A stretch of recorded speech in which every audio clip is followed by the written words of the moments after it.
Alright, this was the grids and guides. You can find them under View, New Guide Layout, and here you can set your amount of columns and rows.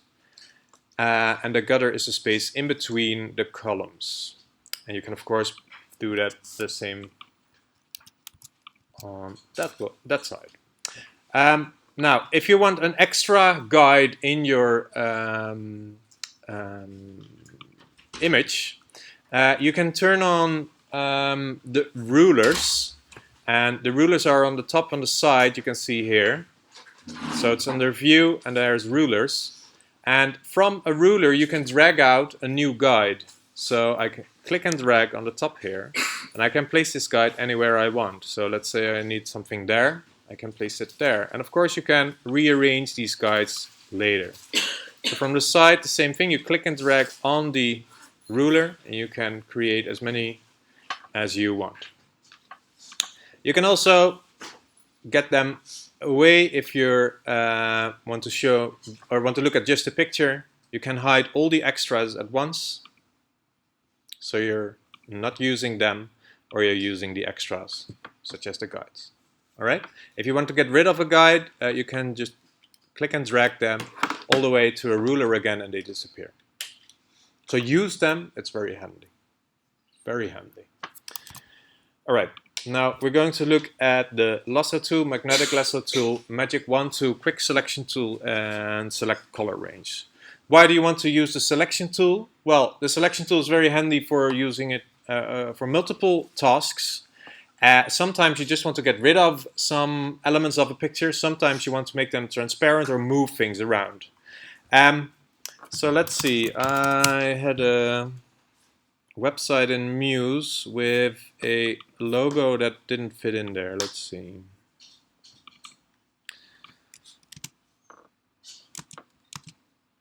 This is the one.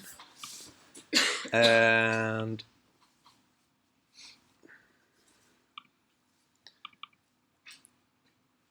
it's a beautiful website about the toy store. This is the logo I have in now. It's in my master.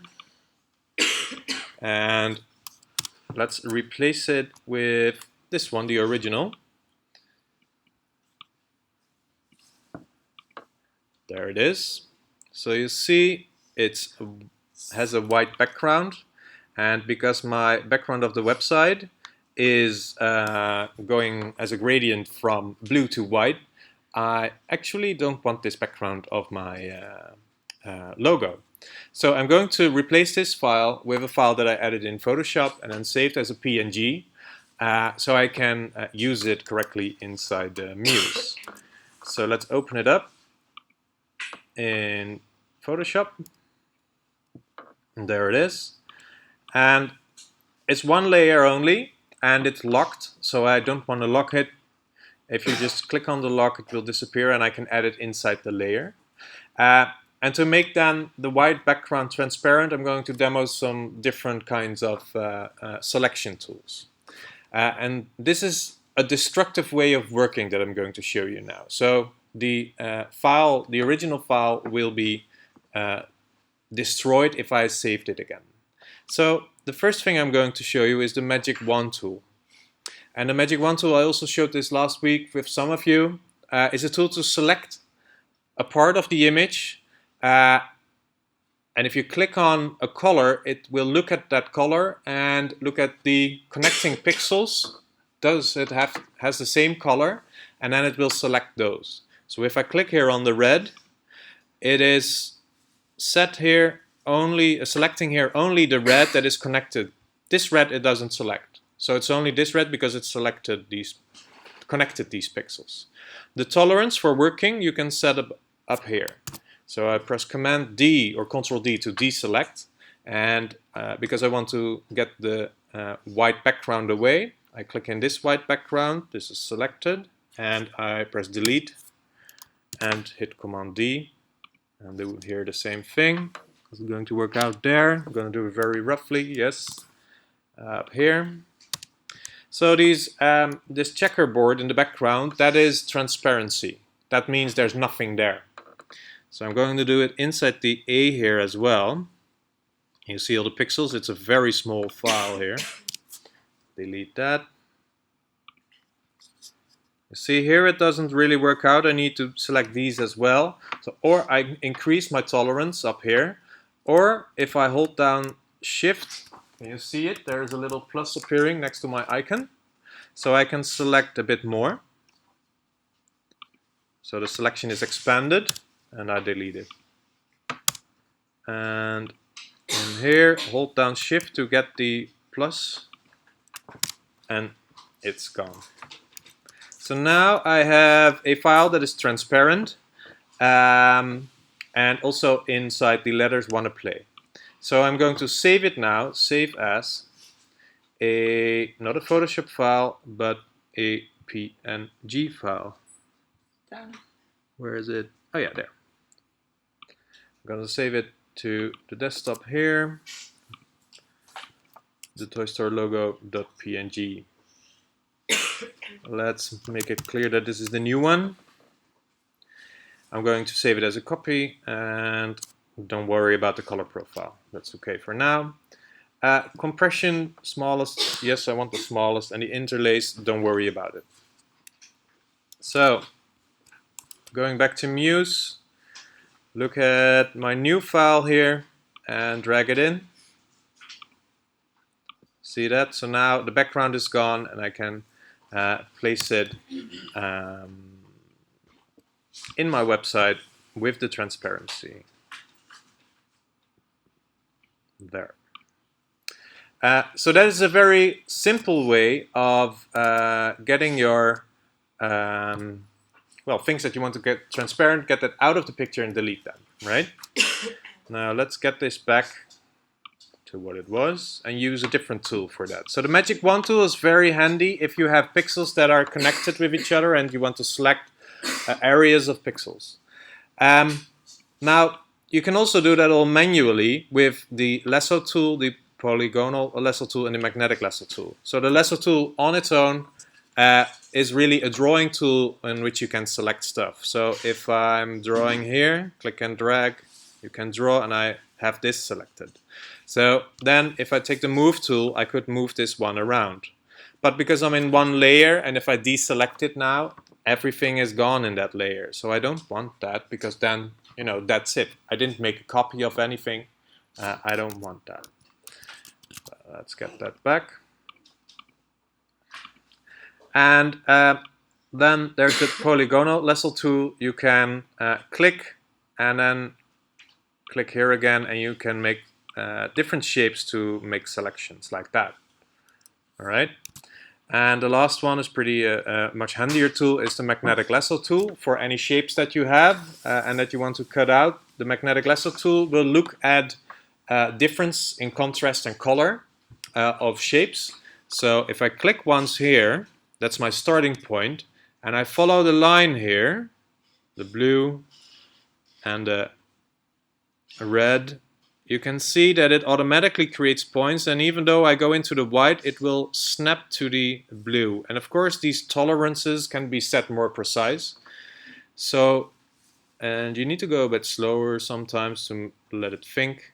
And if you want an extra point, like in the beginning it was a bit off, I can click myself to create an extra point in there.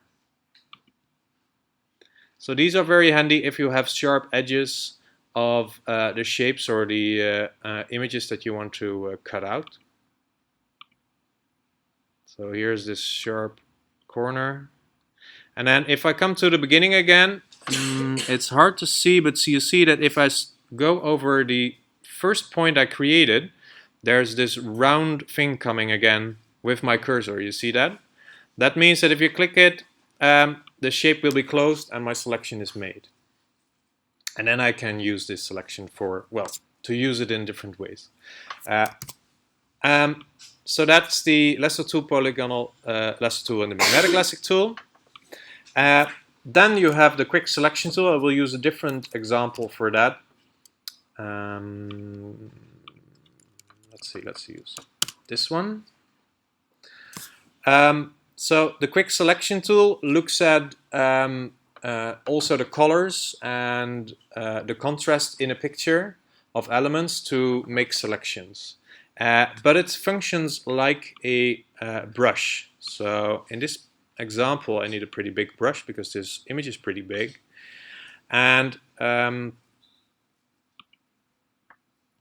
if I click inside here, inside this shoulder pad thingy of the jacket, it selects now already the edges of the shoulder. So if I click and drag paint basically inside these colors, it automatically looks at the edges, the contrast between the colors of this shape. And then if you zoom in here, you see that it doesn't correctly gets here to the end. So let's see if we can manage that. If I go over it, yes, there it is. Still a bit edgy there, but this is a start for a selection. So here as well. And now it's getting interesting because the hair of people is always an issue, and it's a painful thing to do. There are many tips and tricks to do that, but we're gonna keep it at a basic level here. So I go over this, and you will see at the hair, it's getting issues because there's so many contrast hairs in there that it's really, you know, it's just not, it's not selected or not selected, but it's more a half selected and transparency thing of these edges of the hair. But we'll come to that later. So I'm making a rough selection now here.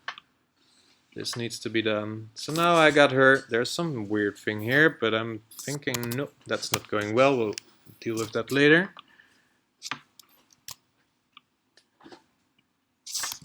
So now I got a pretty rough selection of her at least. So that's with the quick selection tool, all right? Then what can you do with such a selection? Because why would you make a selection like that? Well, I can delete her out of the picture. Let's unlock it first. So it's transparent, wouldn't be handy, right? If you want to cut her out of the picture and use her somewhere else, or use a different background, you can use different things for that, using layer masks, for example. And that was the next thing that we have here. Layer masks are an extra layer onto your image that says to the original layer, this is transparent and this is not transparent. So with a selection, with this start selection, I can create a layer mask of this selection. And if you have your layer selected, easiest way to do it, down below here, is it on the screen? Oh, it's almost not on the screen. There's this little icon, add layer mask. It's the third from the left icon in the layer window, add layer mask. And with that, if I click it, you see that in my layer panel here that it has an extra layer, or an extra layer mask actually. And it's only in black and white. And this is my original file. And I can turn this one on and off. So disable layer mask, and there's all the original information again. And remember what I said about not destroying your original information because you may need it. Well, in this way, you can use all the original information because it's still there. And I'm using this layer mask to say this pixel is transparent and this one is not. So if you look at it, the white pixels, they're not transparent because I see her, see that? And the black pixels, they are transparent. Now remember that here at this side somewhere there was something sticking out of her bag that maybe we need to include in if we want to change the background. So I'm going to look at that. Now if I double click on the icon of this layer mask, the properties will open up the mask. And you can check the density of the mask. So if I get it down to 50%, you can see that the original image, where is it? There, comes back again, right? Now, this mask is only working with black and white. That means that I can use also different tools inside that mask. I can use the paintbrush, the brush tool, just to paint inside this layer mask. So in that way, I can get this little thing back here. Now, white was transparent and black was not transparent. No, vice versa. I have to say it correctly. White was not transparent and black is transparent. Now, I need to get this back. So I'm going to paint with white. So I'm going to select white here. as a color to brush with. And to demo it, I will get the density of the mask back. And I'm just going to start out with a rough version. There it is. So I'm painting now inside my layer mask. If I would paint in this one, you see that these switches, the edges. Now, if I paint in this one, I'm going to paint here with the color I have selected. That's not something I want, because I'm destroying then my original information. If I would like that, I would create a new layer and I would paint in that, right? But I don't want that. I'm going to paint in this one. So now I got it back. Now I need to make sure that with the brush, let's take a smaller brush, and now it was a very soft brush, remember? I'm going to make it a bit harder so the edges are not that soft. But now I'm going to paint with black again. And if I do that, I can very precisely, and I need a much smaller brush now,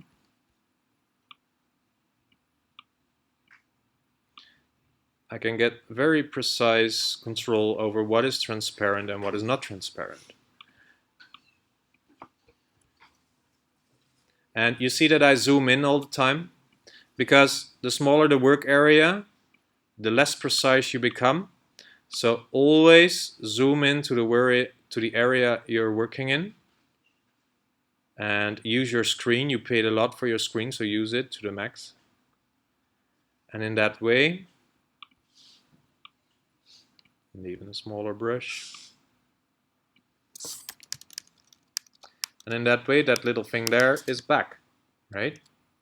Now, remember her hair? You see how ugly that's become? Now, let's see how it looks like with a other picture in the background. I'm going to ask you later to do an exercise. Where are they?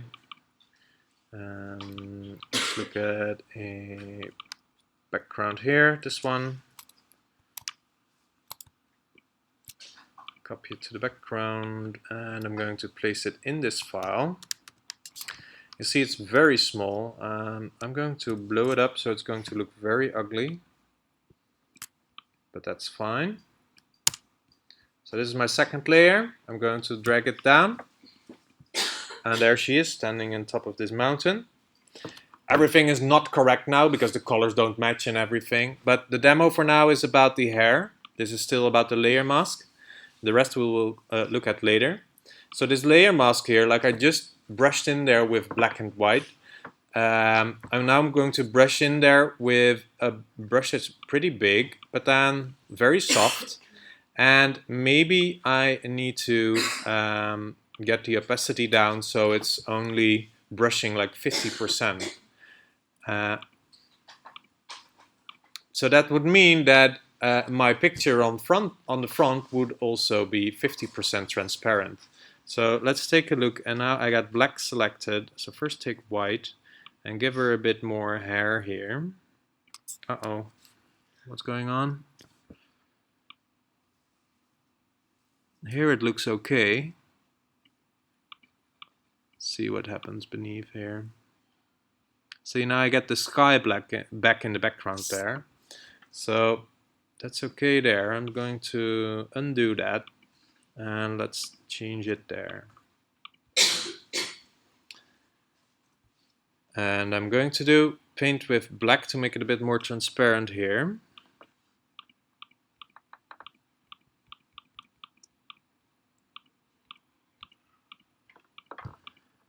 So the edges are a bit softer to the background.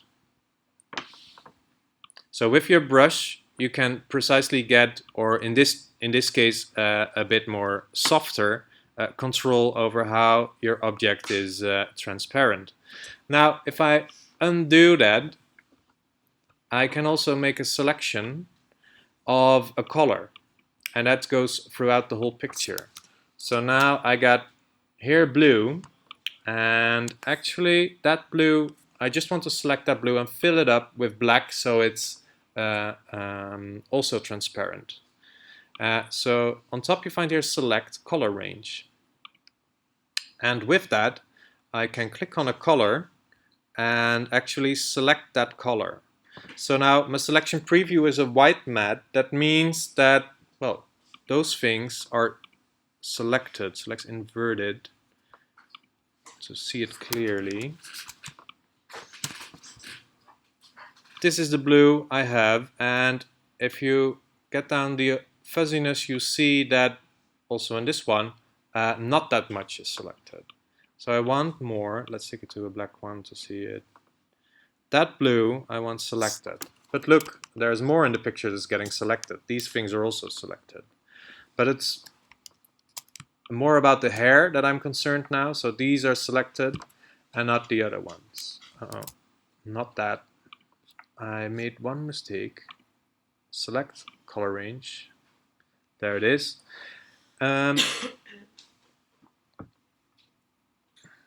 It's automatically putting it now into the layer mask, which is not the intention, but now it shouldn't. So my color range selection, why is it doing that?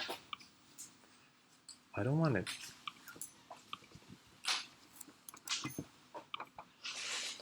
Try one more time. Just want the current layer, and I just want to have it as a selection. I don't want it as a... There it is. Selection. So this selection was my intention to have. So now you see that a lot of other things are selected. So I'm going to deselect them all by one of the tools that I just showed you. So I'm just going to use the lasso tool. And as I just hold down Shift, if you hold down Alt, it will give you a min. And I will just go around everything except that one. Let's start with this.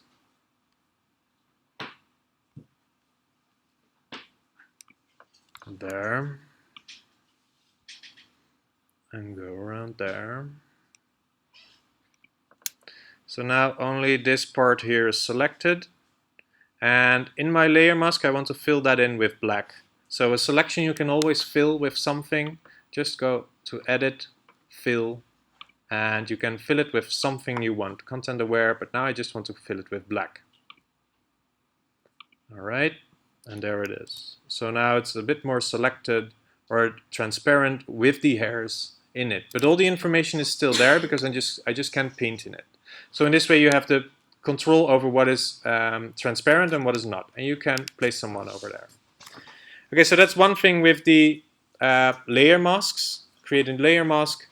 And now look at some other tools, because this one is not finished yet. If you want to have her standing in front of this mountain, then it would be maybe nice to adjust the colors a bit. But again, I use layer mask to be non-destructive, so I also want to do that with the colors. I can change colors in different ways. I can do it changing the original file, or I can change them so I can also make adjustments later on. And that's been done underneath with an extra layer. And it's this icon in the middle here. It's adjustment layers, and you can choose a lot of options here. So the top three are just a solid color you can use, a gradient, so going from one color to the other, or a pattern, but that will fill up the whole screen. So these three top ones will fill up the whole screen. So those are not really changing anything about your image, you're just adding something. Now, if I want to change the brightness or contrast, those are very simple tools. You see that I got an extra layer here, and the properties open of that layer. So I can adjust the contrast to make it more or less. So the contrast is the difference between black and white in the final image. So if I make it extreme, it's going very steep from black to white. And you can do the same thing with the brightness. But now it takes all of the images actually that are underneath this layer. So if I place this one on top here, it only affects the one that is below. So in this example, only the background. But I only want maybe to adjust the brightness and image of her, of my middle layer, and not the background. Well, if you have your layer selected and inside the properties here, this icon, the clip to layer icon, make sure that it's only going down to the layer that's underneath it. So click it, and now I'm only adjusting this one. Now this is the brightness contrast. So let's look at another one. I'm going to add the hue and saturation adjustments. And you see that this goes now back to all of these layers. So if I change my saturation, if I get it down, it's going to black and white. Or make it extreme, the saturation of the colors are very intense. I just want it on the layer of her, so she is a bit less saturated. There. And maybe we need to apply a bit more yellowish into her, because the background has this bright sun on the mountain. So let's see. Let's look at the color balance. And I can change to make it a bit more yellow, but you see that it also takes the background now, so don't forget, clip the layer, and it's only taking that one. Now, I want a bit more contrast in there, so I'm adjusting that. And I'm only applying this to the layer of her, where the ones, this one. I cut her out and apply some adjustment layers to that.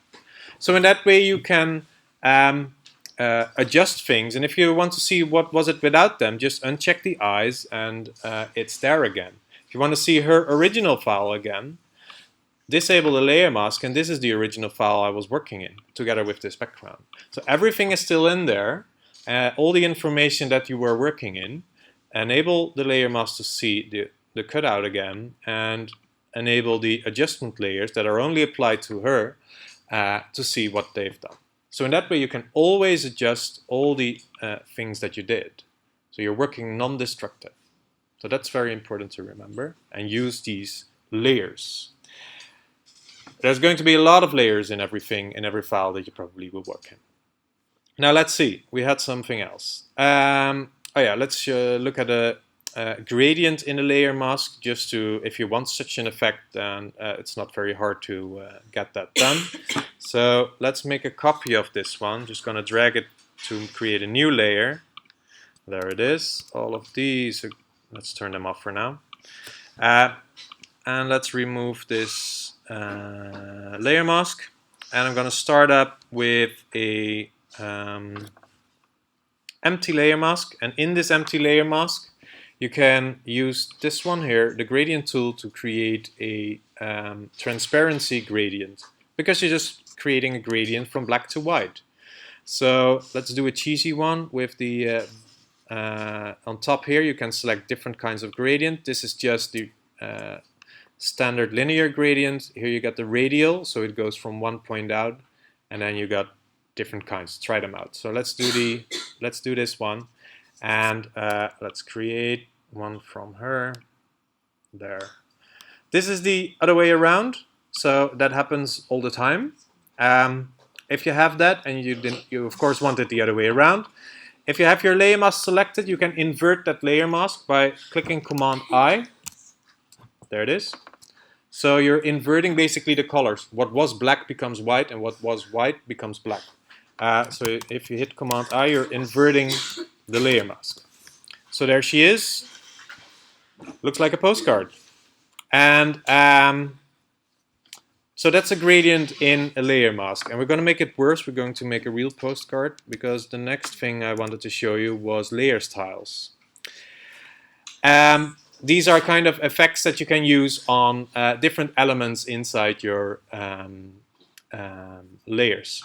So let's put in a text with the text tool, and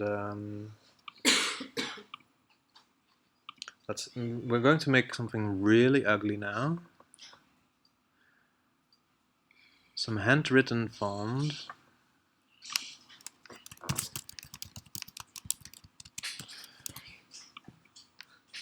Where is she going to greet us from?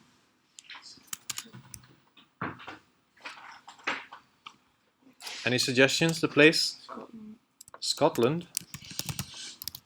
All right. No, it's not Scotland, right? Jacob is in Scotland. Not right now. Oh, we should send him a picture of this.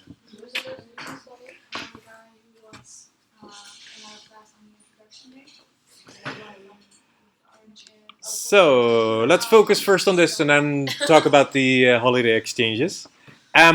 So if you have objects inside your composition, then you can create all kinds of effects with them, on them, with at the bottom of your layer window, add layer style. So there are several options, and we just go through some of them, but really try them out. Some of them turn out to be very ugly. So just start off with a very simple one, a drop shadow, which basically creates a shadow, as you can see now already.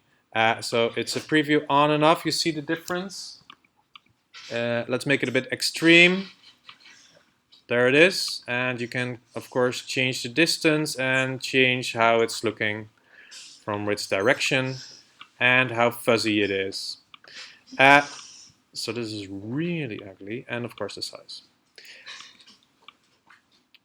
And then on the side here you see that you have all these other things as well. So if I'm gonna take a color overlay, that means that everything on my layer, in my layer, will get a color on top of it. So in this case, let's take let's take this blue. It doesn't take anything. All layers. There, let's take this blue. What are you doing, people? You're photoshopping? I am, but I can't get rid of the basket later. All right, let's look at it later. So now you can overlay a color of it, and I did two things you see here. I dropped the shadow and I color overlaid it. So again, these things are just in layer styles, so I can turn them off, and I'm back to the original again. Okay?